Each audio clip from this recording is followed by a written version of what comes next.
Okay, we're recording.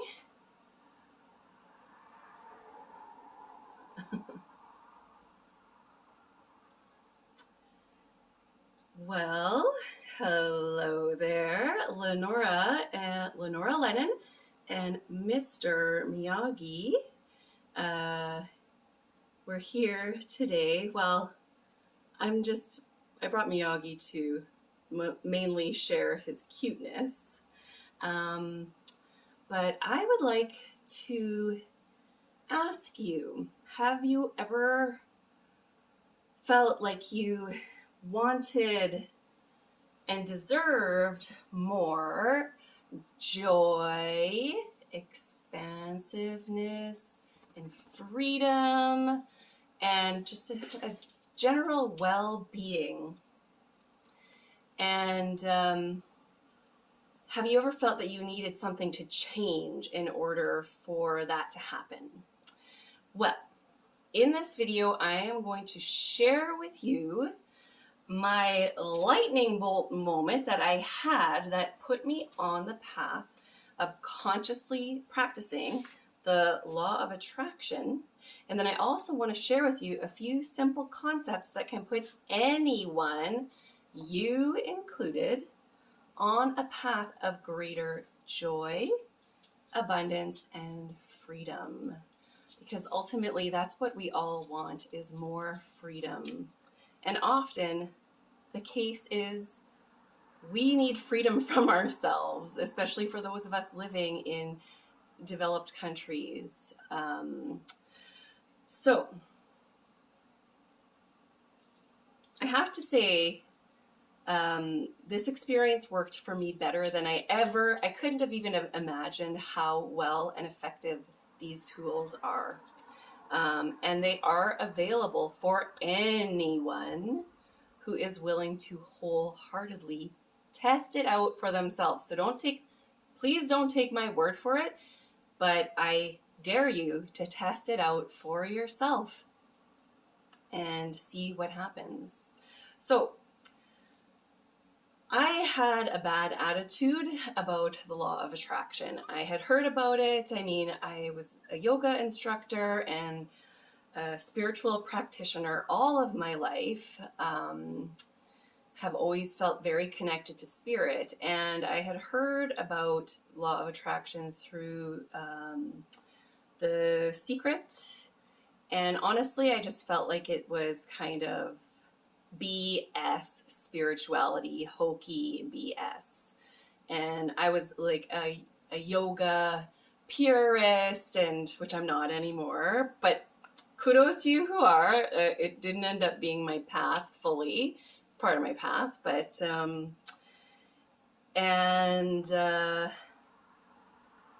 yeah, I just thought it was hokey. So I was teaching a yoga class one time, and every once in a while I would bring out my oracle cards. Here's a deck right here. Bing! I wouldn't do it too often because, a lot of yoga students aren't really looking for the spiritual aspects of it. But anyhow, pretty open group. So I pulled out my oracle cards and gave each person a card during Shavasana, and myself as well. And so when I pulled my card, it was the law of attraction card. And I looked at the card and it was like a lightning bolt hit me. And like I said, I had been hearing about the law of attraction here, there, and everywhere. But the message I got in that moment was, you need to look into law of attraction. And my inner dialogue at the moment was like, all right, already, I'll look into this effing law of attraction already. Because I was pretty resistant to it. So I decided just to hop online, of course, like we all do these days. And I found a teacher, and I decided I wanted to try, because of how powerful that moment was and how resistant I was to it in the first place. Because of that kind of dichotomy, I decided, okay, I'm going to try this on full on for like a month. similar to when I did my immersion for yoga teacher training that was a month long. I'm going to just try it on. I'm not going to question it. I'm just going to try it out and see what happens. Well, holy shiza. Talk about an effective tool. I lasted for about 2 months straight on a law of attraction high that was just so expansive and loving. So one of the tools that I learned and that you can practice is to give yourself a goddamn break. Give everyone else a goddamn break too. We are so judgmental of each other and ourselves. We just don't give ourselves the allowance of being human, of making mistakes, of sometimes even hurting each other. I mean, often hurting each other. And, hurt people hurt people. So when someone hurts us, we take it personally instead of seeing that it's the hurtness in them that is hurting us. It's not personal. We take things so personal. So give everyone else a break and ourselves too. And how this manifested for me is I had been in a breakup just shortly before all of this, a few months before all of this. We had been together for about 4 years, so it was a significant relationship. And, it ended with resentments. We both were quite bitter at each other. It wasn't a full-on, fight, but, both of us felt like we had been wronged and that the other person was wrong. And part of this practice is to also not stop yourself from your inner guidance. Like a lot of times we get this idea and it seems so clear in the moment, and then we're like, our thought process kicks in, and we're like, no fucking way am I doing that, But I was out walking and he came into my head and I realized I missed him. I didn't miss him as my partner. It was clear that, we weren't a good match as partnerships, but I did love him. I loved him as a person, and I really appreciated a lot of his, like, he was quirky and silly and really curious about the world, and I realized I missed him. So I just got the inspiration to call him and tell him that. And I did it in that moment. And I prefaced it, I told him I missed him, and then I immediately told him, well, first of all, he was shocked to hear from me, and I was just like, hey, just really authentic and happy to hear his voice. And he was like, hi. Just really shocked at my clearly authentic appreciation for having the connection with him in the moment. And yeah, I told him, I was just thinking how much I miss you. But, not like that, but I miss you. I feel bad about how things ended between us, and I wanted you to know, how valued you were and are in my life, and I'm sorry that things didn't work out between us, but I hope we can kind of find some like more loving closure on this. I mean, that's not exactly what I said, but that's what transpired. We ended up hanging out a few times. We did try on, couple-y type activities a little bit, I'm not going to lie. But it wasn't, it totally wasn't a fit. It wasn't a fit, but we ended up being able to let go of each other with love. And I know he's married now and has a child, and I do bump into him from time to time. And I just feel, I mean, that none of this is permanent. We can slip back. Sometimes I do have a bit of resentment, but to share this story right now just reminds me of how much better it is to give everyone else a break, and myself too. So that is one of the aspects, one of the tools you can try on for law of attraction.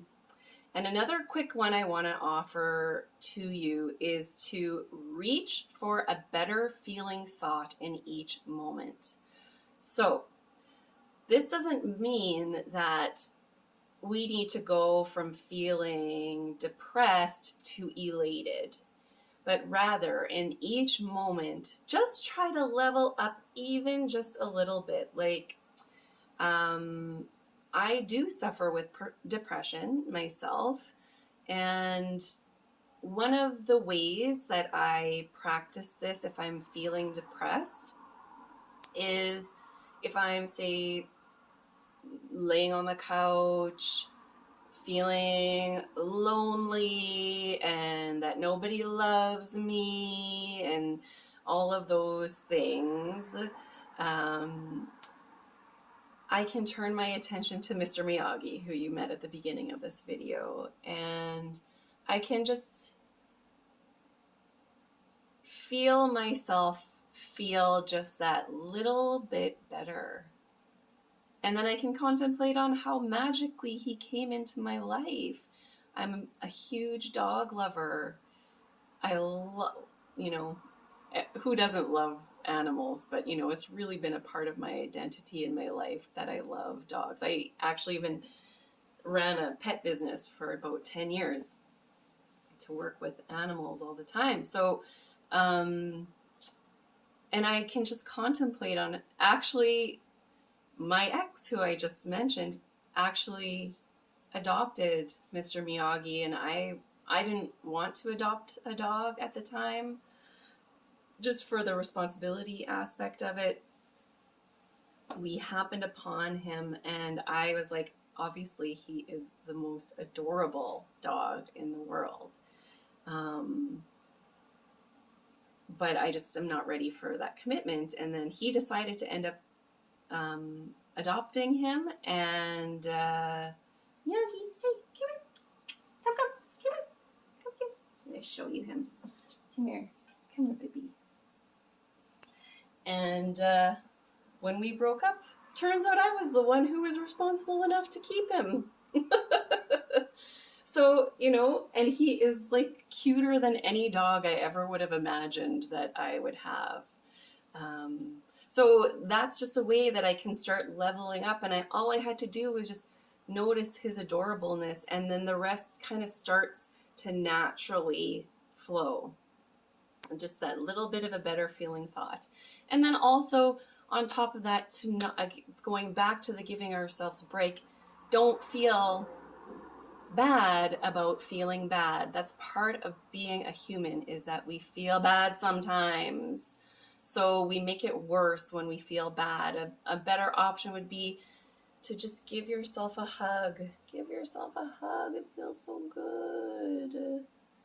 And, imagine yourself as, your inner child, your inner teenager. You can imagine your inner loving parent caring for those aspects of yourself.